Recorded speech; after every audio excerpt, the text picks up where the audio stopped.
केंद्रीय मंत्री ज्योतिरादित्य सिंधिया आज ग्वालियर पहुंचे, जहां एयरपोर्ट पर उनके समर्थकों और भाजपा नेताओं ने फूलमाला पहनाकर उनका जोरदार स्वागत किया। पत्रकारों से चर्चा करते हुए सिंधिया ने घर घर तिरंगा अभियान भारत की प्रजातंत्र का सबसे बड़ा अभियान बताया। भारत का एक एक नागरिक गर्व और प्रफुल्लित होने के साथ अपने घर पर तिरंगा लहराएगा और उसकी आन बान शान को महसूस करेगा।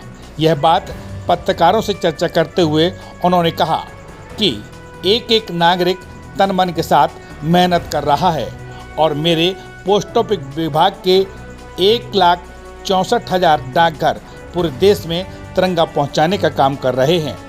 वहीं हिडनबर्ग की रिपोर्ट के सवाल पर कहा कि कांग्रेस का एक ही काम है, देश में अराजकता फैलाना, देश को विवादित मामलों में उलझाना। कांग्रेस केवल भड़काने की कोशिश और अंधेरे में रखने की बात करती है। वहीं उपराष्ट्रपति को हटाने के सवाल पर कहा कि मुझे बड़ा खेद है जिस तरीके से सदन में व्यवहार अध्यक्ष के साथ उस दिन किया। केवल सदन के अध्यक्ष नहीं, वह देश के उपराष्ट्रपति भी हैं।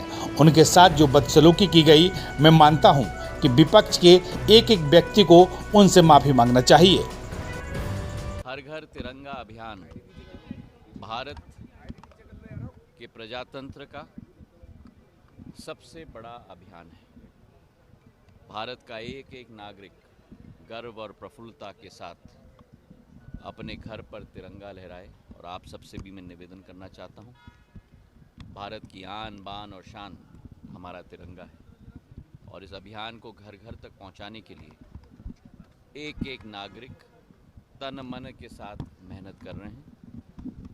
मेरा पोस्ट ऑफिस विभाग भी हमारे 1,64,000 डाक घर पूरे देश में तिरंगे को पहुंचाने के लिए अपनी पूरी मेहनत कर रहे हैं। मुझे विश्वास है कि जैसे पिछले वर्षों में करोड़ों झंडों के आधार पर हर व्यक्ति ने अपना मान और सम्मान के आधार पर तिरंगे को अपने घर पे लहराया था, इस वर्ष भी वही स्थिति होगी।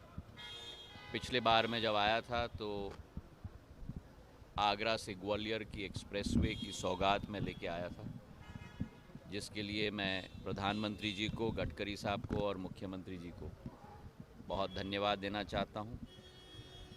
ये ग्वालियर की फ़िज़ा को बदलेगी जैसे इस एयरपोर्ट ने ग्वालियर की फ़िज़ा को बदला है। और मुझे इस बात की बड़ी खुशी है कि आज जो फ़्लाइट में मैं आया 185 में से 175 यात्री आए हैं, तो मतलब करीब 95% फ़्लाइट हमारा अब भर चुका है और यही एक यात्रा चलती रहे।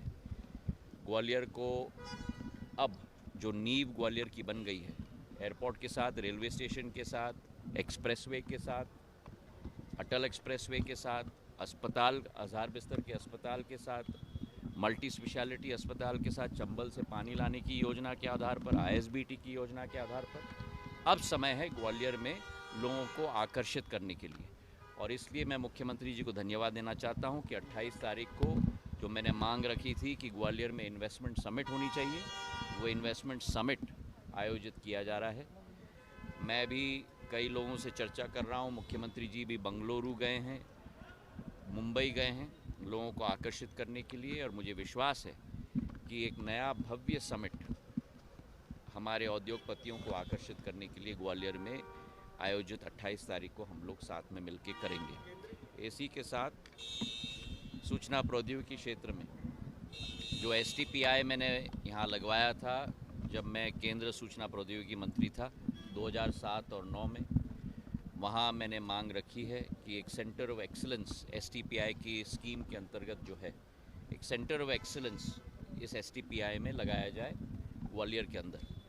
और पूर्ण रूप से हमारे सूचना प्रौद्योगिकी मंत्री अश्विनी वैष्णव जी ने अपना समर्थन दिया है और इससे नए स्टार्टअप ग्वालियर में भी स्थापित होंगे।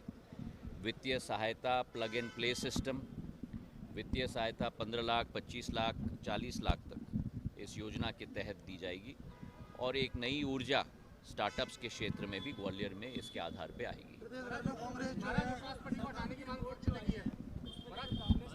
किसके ऊपर? हिडनबर्ग।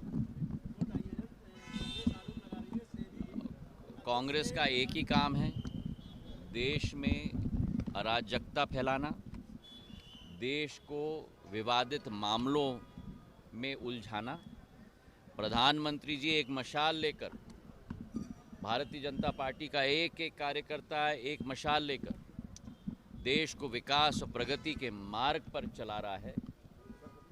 कांग्रेस केवल भटकाने की कोशिश, अंधेरे में रखने की कोशिश, जो उनकी पद्धति रही है इतने वर्षों से, उसी पद्धति पे कांग्रेस चल रही है। मुझे बड़ा खेद है कि जिस तरीके से व्यवहार सदन के अध्यक्ष के साथ उस दिन राज्यसभा में किया गया। सदन के अध्यक्ष केवल सदन के अध्यक्ष नहीं हैं, पर देश के उपराष्ट्रपति हैं। उनके साथ जो बदसलूकी की गई, मैं मानता हूं कि विपक्ष के एक एक व्यक्ति को माफ़ी मांगनी चाहिए, क्योंकि ये अपमान सदन के अध्यक्ष हमारे देश के उपराष्ट्रपति के साथ नहीं है, ये हमारे संविधान के साथ है, ये हमारे तिरंगे के साथ है। और मैं मानता हूं कि जनता सब कुछ समझती है। जो शोरगुल हो रहा है सदन में, जो लोगों का अपमान हो रहा है सदन में, जिस तरीके से 2014 में, 19 में और 24 ने जनता ने सबक सिखाया था, आने वाले दिनों में भी जनता उन्हें सबक सिखाते ही जाएगी। क्षेत्र की ऐसी छोटी बड़ी खबरें देखने के लिए जनपहन न्यूज चैनल को यूट्यूब पर अभी कीजिए सब्सक्राइब और रहिए खबरों से अपडेट।